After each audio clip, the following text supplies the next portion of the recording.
If historical figures played video games, Caesar, the first ever Roman emperor, is pretty stoked to try the game Among Us. He's heard it's all the rage among the commoners. Little does he know that his own personal god, Brutus, is about to betray him for the 14th time in this very same game.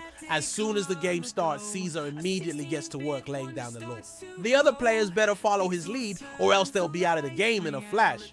But wait, what's this? One of the crew members has already been eliminated. And who shot him?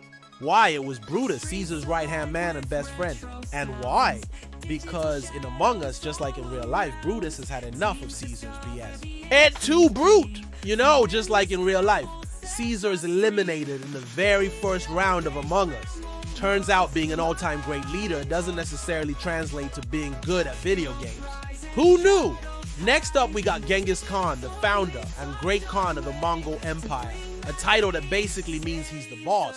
History tells us that Genghis Khan was a fierce warrior and a brilliant strategist who led his armies to conquer vast amounts of land and do unspeakable acts of violence. But how would these skills translate to playing Call of Duty live action?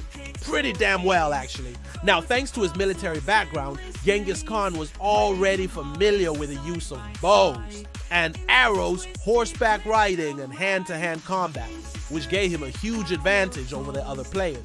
His keen eye for strategy and tactics also helped him to outmaneuver his opponents and claim victory in almost every match he played.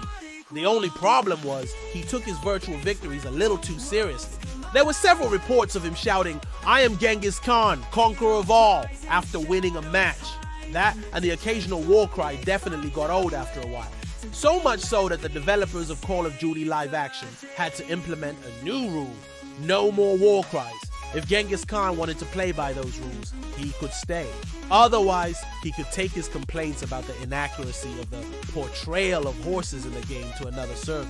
And finally, we have the one, the only Cleopatra, the last active ruler of the Ptolemaic kingdom of Egypt. She's most famous for her relationship with Roman General Mark Antony. And of course, that time she showed up to a party hosted by Julius Caesar and his friends in a giant golden chariot like she was the queen of the goddamn Nile. She's definitely gonna be the most extra player in any game of The Sims. Just ask the river Styx. But even though Cleopatra loved living large, she was also smart as hell.